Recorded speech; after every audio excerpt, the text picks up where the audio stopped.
안녕하세요. 코레고로입니다. 봄이 되면서 농사를 위한 밭장만을 한창 준비하고 계실 텐데요. 이 농사에 있어 토양산도를 계량하는 것은 매우 중요합니다. 그래서 이제 토양 분석을 하시고 이 처방서를 보시면 소속해와 석회고토 처방량이 나오는데요. 다만 토양산도가 낮은데 아직 석회 시비를 안 하신 농가분들이 이 빠른 토양산도 계량을 위해서 이 생석회 사용 문의를 주시는 농가분들도 계십니다. 오늘은 토양 계량을 위해 소속해나 석회고토 대신 이 생석회를 사용해도 되는지 이에 대한 내용을 알아보도록 하겠습니다. 생석회는 영어로도 킥라임인데요. 그만큼 토양산도를 가장 빠르게 올려줄 수 있습니다. 이 생석회는 물과 닿는 즉시 소속회와 열로 반응하는데 이 즉각적으로 토양산도를 올려줍니다. 이 단기간에도 산도를 1에서 2까지 충분히 올려주는데요. 이 생석회를 적기에 적당량으로 잘 사용하시면 이 방금 말씀드린 대로 산성 토양을 중화시키고 또 토양 물리성도 개선하는데 특히 산도가 낮은 점토질 토양의 입자 구조를 이제 입단화시켜서 이 통기성과 배수성 개선에도 이 도움을 줄 수 있고요. 이 작물 생육에 필요한 칼슘을 공급할 수 있습니다.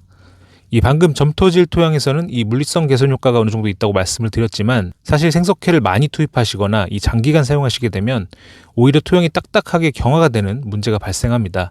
반대로 사질토는 이 점토질 토양보다 완충 능력이 떨어지는데 이로 인해 생석회를 시비했을 때 이 생석회가 반응 후 양분 손실 위험이 더욱 커지고요. 이 토양의 산도가 급상승하여 이 양분 흡수 문제로 이 작물 생육에 문제가 발생하기도 합니다. 즉 사질토는 이 토양의 경화보다는 토양의 화학적인 불균형이 문제가 되겠습니다.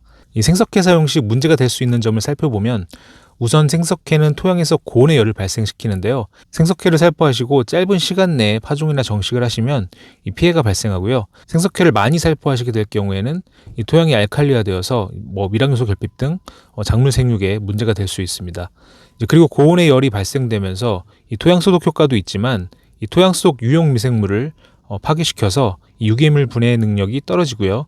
결국 장기적으로는 이 토양의 건강을 악화시키는 원인이 됩니다.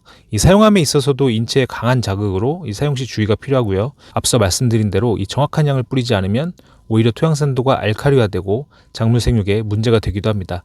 그리고 앞서 설명드린 대로 이 사질 토양은 알칼리화 위험, 점질 토양은 경화 우려가 있습니다.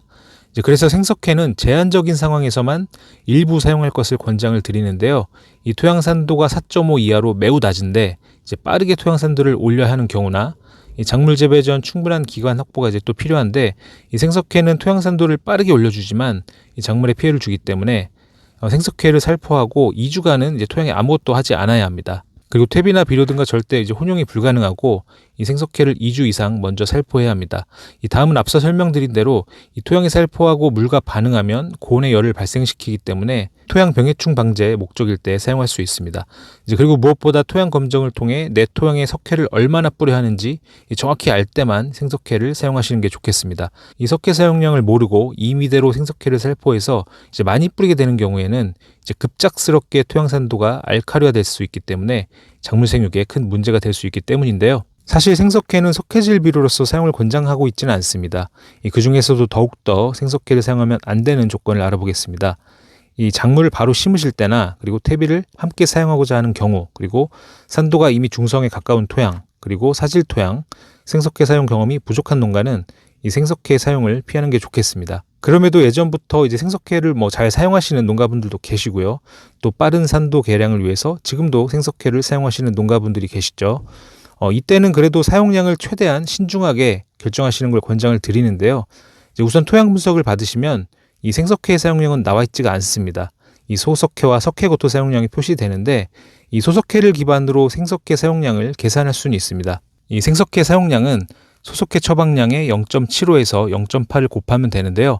예를 들면 토양 12 처방서에 소속회가 100kg이라고 한다면 생석회는 75에서 80kg 정도를 살포하는 건데요. 하지만 안정적인 사용을 위해서 이 계산상 수치보다 좀 더 보수적으로 적게 뿌리시는 것을 권장드립니다. 지금까지 내용의 핵심을 정리해 보겠습니다. 토양 산도가 4.5 이하로 아주 낮고 시간이 충분하지 않아서 빠른 토양 산도 계량이 필요한 경우, 그리고 파종 정식까지 어느 정도 시간적인 여유가 있고 토양 산도도 올리고 토양을 소독하고자 할 때만 이 생석회를 사용하는 게 좋다고 생각이 들고요.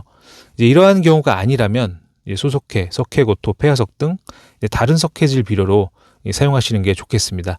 지금까지 토양 계량을 위해 생석회를 사용해도 되는지에 대해서 알아봤는데요. 오늘 내용을 참고하시고 이 생속해 사용 여부를 농가분들이 스스로 결정해 보시기 바라겠습니다.